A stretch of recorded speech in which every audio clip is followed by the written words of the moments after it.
But welcome to this session about small forums and contracts, presented by John Wilson from Community Matters. So now I'd like to give a warm welcome to John and hand over to you, John.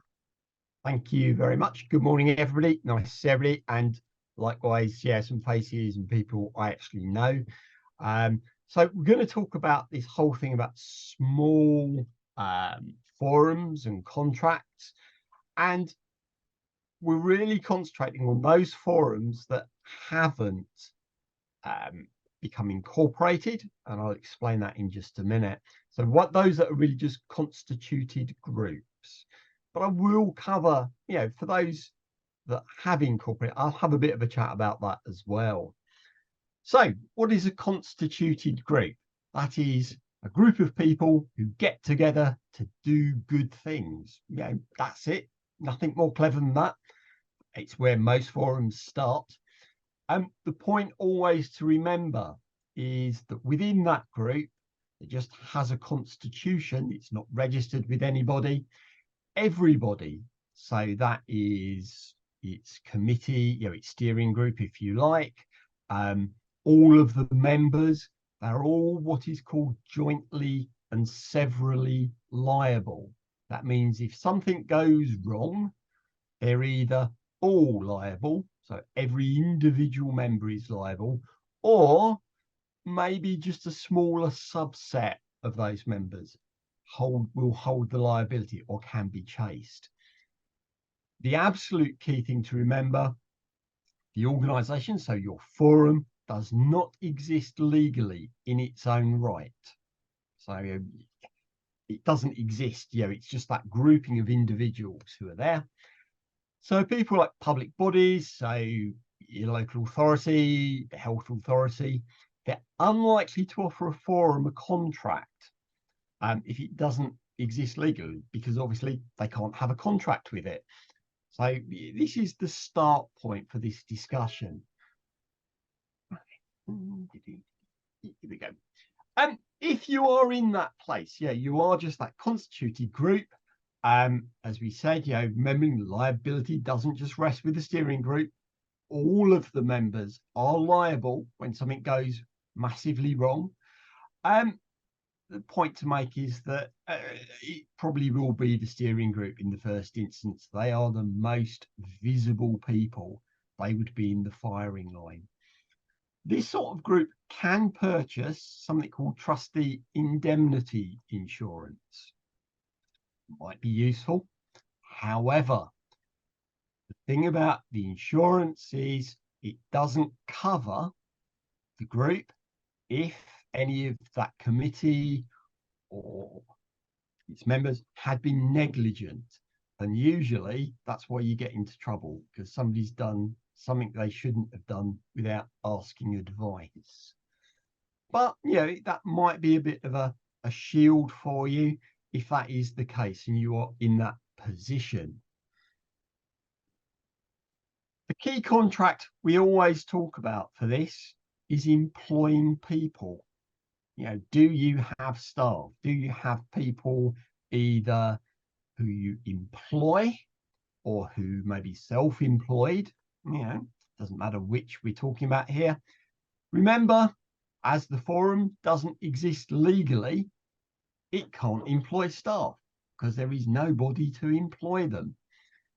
In this sort of situation, whoever signs the contract on behalf of the forum is actually the employer. Now, there are some reasons that this might not always work exactly as it says, but that is the legal position. And okay, we'll look at that again in a bit more detail, perhaps towards the end. Even if the forum can't legally, employ people in its own right, you still need to develop contracts if you're planning to employ people.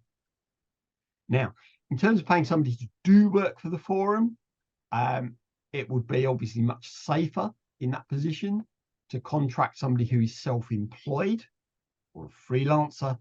In that case, this would be a contract for a service rather than a contract of employment. So basically, it would be you write an agreement that says you're going to use this individual and they are going to do, I don't know, 2 days or 10 hours of administrative work for you, and it will encompass these sorts of tasks. They might keep a database up to date, they might arrange meetings, doesn't really matter. But that agreement will lay out what you expect them to do and what they can expect from you. Obviously, to be paid is usually the key one. Exactly the same. Yeah, you need this sort of contract for a freelancer or a self-employed person. That means they understand what you need them to do. There might be some constraints on how you want this work done. You might want them to go to do this work from home. You might want them to go to, if you have a base, an office base, you might want them to go there. Those are those things that you make that decision about. However, if you're going to engage somebody to do work for you who is self-employed or is a freelancer, you need to check that they are eligible to be self-employed. You should complete the HMRC checker online. And we've done some sessions about this previously. It's really just to protect the forum or the people involved. HMRC say that if you complete the checker and you have been honest and not tried to game the system so that you get the right result, they will stand by the result in the first instance, so that you wouldn't be chased by them. You might have to do something different moving forwards, but that's how it sits. How do you determine some of the key things about determining if somebody's self-employed or an employee? Can that individual choose when and how the work is completed? Yeah, do they have other paid employment? Who would do the work if they were sick? So basically, could they decide to send, I don't know, their brother, their sister, their partner to do that piece of work, rather than you deciding who does that? Actually, are you covering the cost of maybe their equipment, maybe their utilities, perhaps their travel separately? Or is that encompassed in the amount that you are paying them? All of those things I have there really tend to point that somebody would be self-employed. If they can decide when and work, if they have other employment, they can send a replacement, and you pay them a single fee, and from that they deduct anything else that they have to pay out. So those would be some of the key things there. Obviously, other contracts you might have to think about are if you have an office. Do you have to have a lease on an office space? You might not. But again, very difficult to have that contract if you're just constituted, you haven't changed your governance structure, because obviously, as we started saying, that forum does not exist legally, so it can't hold a contract, it can't hold a lease on a building as such. So again, the individual who signs that contract, that document, they would be the people who are personally liable. Talk briefly about contracts where you receive money from a local authority, a public sector body. If it is a contract, now there is always lots of discussion with those sorts of agencies about whether what they're giving is a grant, which basically means they go, you're really nice people who do really good things. Here's some money to continue doing really good things. We'd quite like you to do this and that and the other, but here's some money. And by the way, if you don't spend all of it at the end of the year, we want it back. That would be a grant. Whereas a contract, quite often they might put it to tender. So they get a number of people to say, we would like to do this piece of work. and they should specify what they expect you to deliver for that piece of work. So it might be, I don't know, we want you to hold 5 engagement events a month, and I don't know, do all sorts of other things, but it will be specified. And for that, they will pay the organisation a fee. And as long as you complete all of that work, they actually don't have the right to ask you for any, if you haven't spent it all, any of that back. A lot of local authorities really don't understand the difference between the two, which isn't very helpful. But if we go back to that whole thing, any sort of contract, if you just constituted, the forum can't have one. It has to be with an individual. And that's absolutely, it's very black and white. For those groups that have changed their governance, I know we've got at least one in the session today, that they've decided to become a charity, a CIO, or a CIC, you know, a kick. They can have contracts because those structures allow the forum to exist legally in its own right. Okay. So at that point, yes, contracts are nice and easy. You know, you have a contract with the forum, you know, you can be employed by the forum.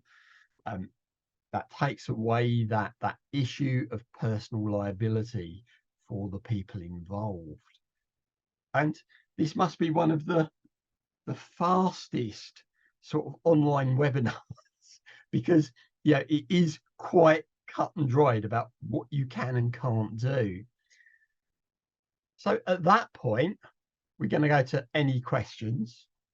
I will stop the share and I will pull up the chat questions, and I'll take any others that people have suddenly remembered that they've got. Right. Okay.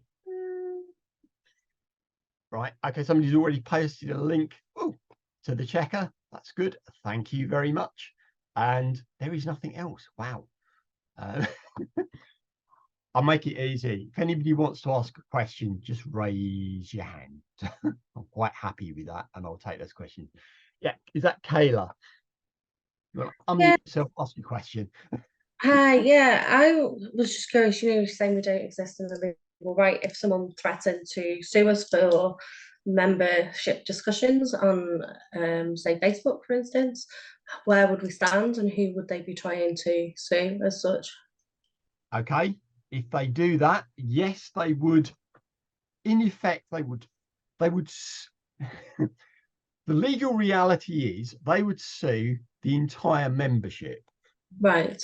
I mean, yes, they might say it is, I don't know, Out the Hebrides Parent Carer Forum, but actually the reality is it is the whole membership. The point of what is called jointly and severally liable, that means that, let's say you have a membership of 20 people, for example, and of that, 19 of them live in a caravan. And one of them has this palatial 20-bedroomed house on the edge of town and the very posh car that sits on the drive. Well, the point would be that in the end, you would just sue the person who you were most likely to get the money from. And you just chase them, not the other 19. That's what jointly and severally means. But the start point is it's everybody. That is all of the members. That includes all of your steering group, and after that it might reduce to less. But as I said earlier in the presentation, in the first instance it tends to be your committee, your steering group, because they are the most visible people who everybody knows who they are. You know, they're the first set of people in the firing line. Okay, yeah. Thank you. Okay, anyone else?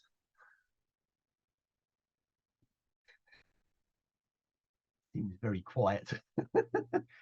Yes, Marie. Yeah, Marie, if you want to unmute yourself and ask your question. Yeah, that would help, wouldn't it? Thank you. Yeah, I'd like to ask, when you talk about employment contracts and grants, etc. What if you are hosted by an organization? Is it all down to the host then? Everything sits within them because they might hold the money as well as will manage it for you. Okay. In the instance of a host, pretty much it all rests with them, depending on what your agreement with them is. Okay. Yeah, because you might have a slightly different agreement. But first point of call would be it's all the host's problem. Unless you've done something without talking to the host, then it's a bit of more of a grey area. But to all intents and purposes, first port of call would be any issue would be against the host. Okay, so if I were to say that there is a situation where the forum is being accused of I don't know, bad practice, whatever, it's the host that's liable, not the forum necessarily. Well, the forum as itself can't be liable because it doesn't exist. Because it doesn't exist, yeah. So that's the first point. At the first port of call for anybody chasing it would probably be to go to the host agency, Yeah. and then it will devolve down from there. It will very much depend what that complaint, what that issue is. It will then depend on what your agreement with the host is. I mean, there are some forums, I believe, who basically their hosts do nothing more than hold the money. Sure. Yeah, in which case that would float back to the individuals involved in the forum.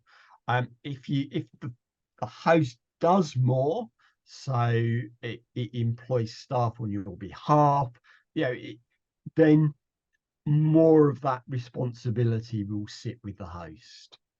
Sure. Okay. So can they then, have they then got the legal right to intervene if they see the forum acting in a way that they feel maybe isn't beneficial to the members and the forum as a whole? Or is it down to personal kind of, as you say, that agreement that you have at the beginning?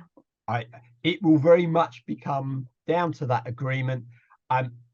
Obviously, if they're doing nothing more than, if their agreement is for them to do nothing more than hold the money, then probably no.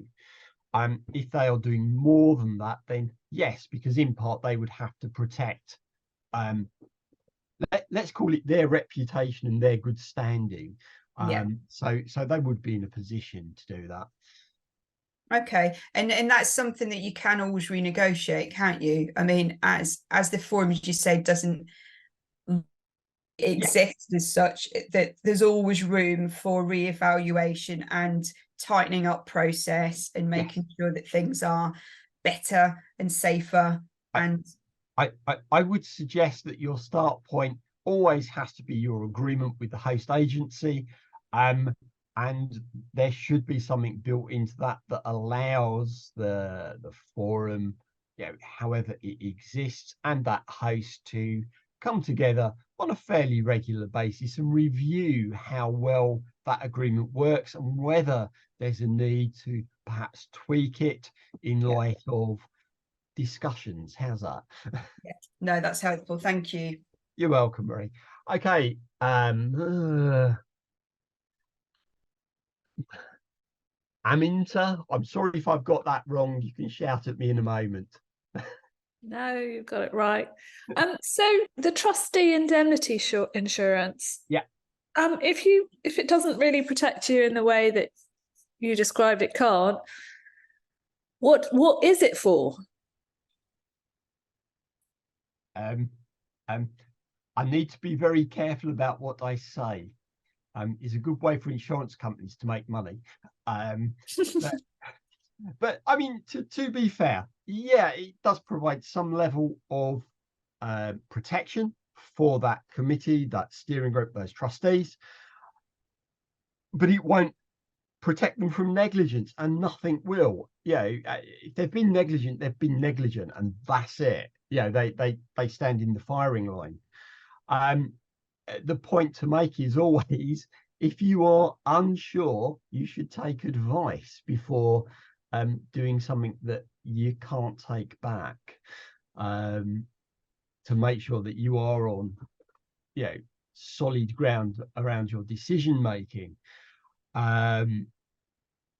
It does provide some protection. You know, I don't want to say that it doesn't. It provides a bit of peace of mind, I think, as well, because sometimes that policy might come with additional support. Sorry. I was also going to ask about public liability insurance, because actually, so for example, we run a coffee we use a host charity to receive our grant. So, but we run a coffee morning, someone falls over because one of our members has stuck their leg out and tripped them over, and they break their leg, and it's in a public place. Do we need public liability insurance for that kind of thing? Okay. My advice for any sort of organisation is you always have public liability, because it protects you against exactly that situation you've just suggested. And because it usually doesn't cost any more when you have the policy, you have employers' liability, even if you don't have any staff or anybody working for you, because that covers your volunteers. Okay. If that was in a public place, or if that was in a venue that you had hired from somebody, and let's say they didn't trip over one of your participants' legs, but they fell over a crack in the floor. Yeah. Potentially what should happen is they would take a case against the venue owner. However, the point to be aware of is that potentially their insurer might seek to pass some of the liability back to the organisation involved. So whilst it's a nuisance to have to pay for insurance that you don't think you really need, it's way better to pay the small amount of money for the insurance than to have a problem in the future. How's that? Okay. All right. Thank you. You're welcome. Okay. Anybody else? Yeah. Everybody struck silent. I know. It's great. Well, either it was very good and I covered everything anybody ever wanted to know, or everybody's gone away scared. I think what I would say is that if you think of questions that you want to ask John after this, then you obviously can contact John through the usual way. And if you don't have John's contacts, then please get in touch with your advisor. We can pass on the community matters information, because we've all forums have got free access to John's wise words and wisdom at any point. So please do get into. Oh, there's a couple more questions. Or are they old? Are they old hands? Well, I know. No, they're not. Okay, we'll start with Marie. Go on then. Thank you. Yeah, I just wanted to see if you could expand a little bit on the grant part, because what we've got is we are hosted, and I'm actually paid staff from a grant that comes from the LA to do with the education side. But that is a contract, that's an annual contract. However, we've also got some money that's come from the NHS side of things, which is actually, from what I understand, is a grant. So that is also something which, as you said, I didn't know if I followed it right, was that once that grant's been given, it's given in not quite so much in kind, but in an understanding that you might carry out X amount of kind of pieces of work, maybe, but that you can't ask for the money back. if you're not satisfied that they've done enough, or is that Okay. right?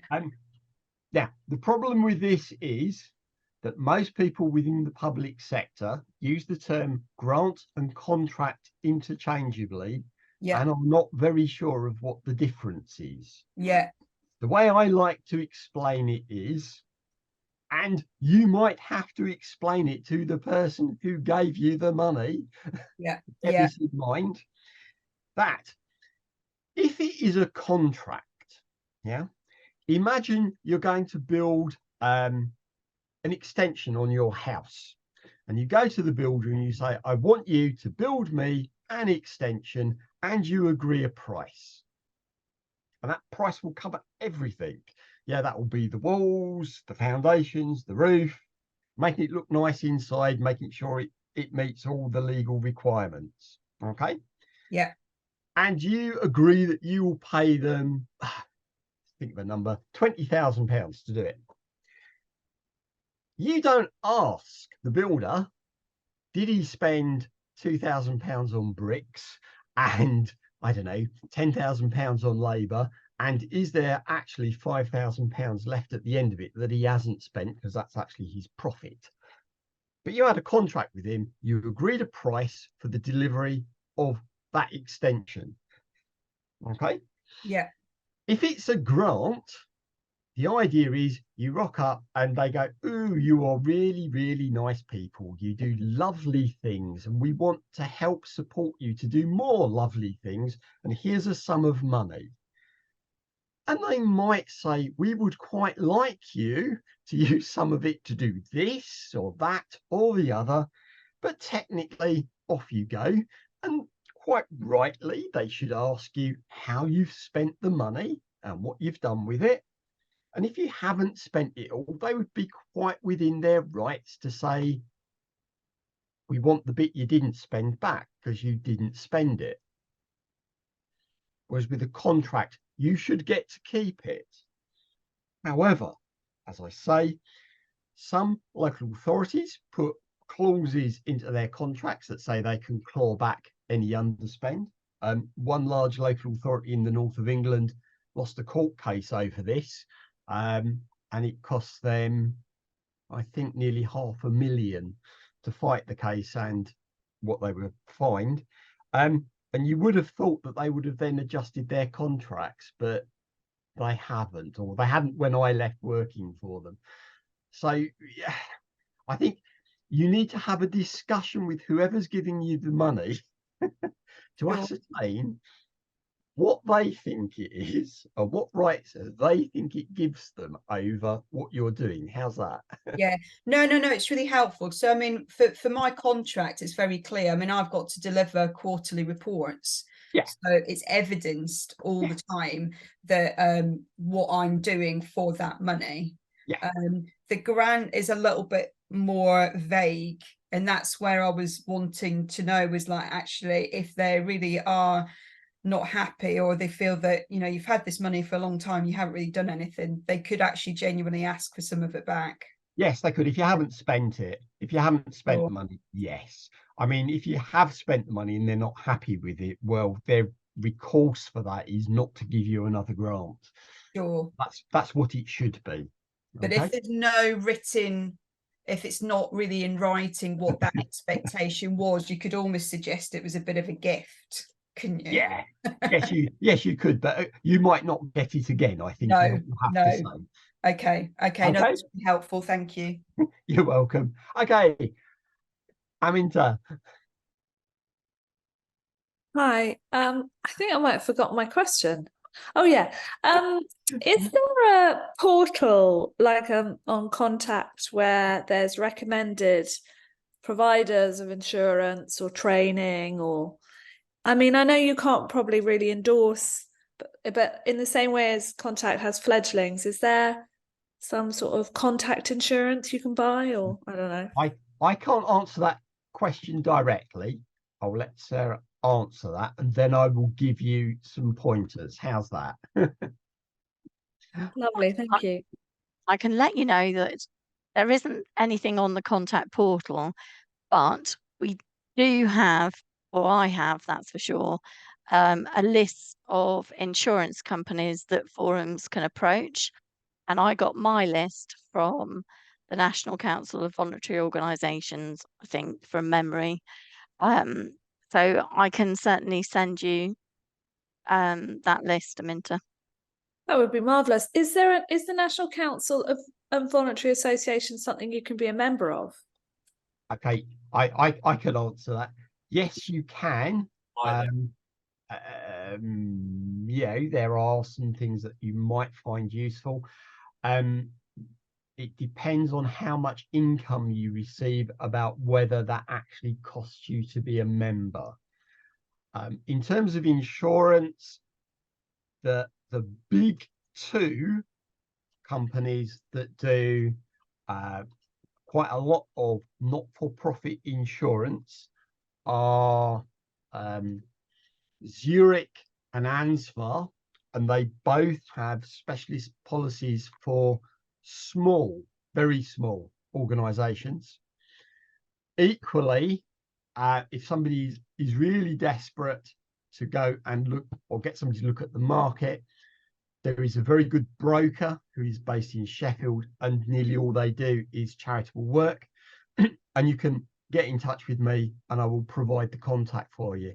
I don't recommend anybody. You've got to go and work out what works best for you, because that's the key thing about it. I'll say, but those are the start points for me. Okay.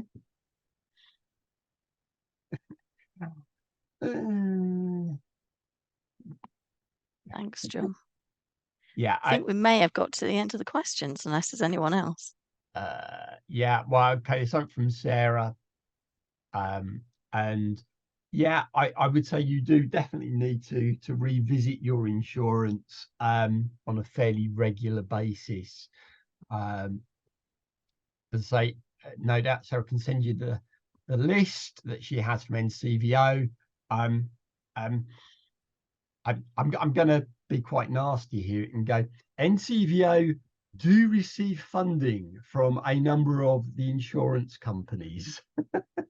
And that might, I don't know, and it's not for me to do, but I might speculate that supports how they list who they recommend.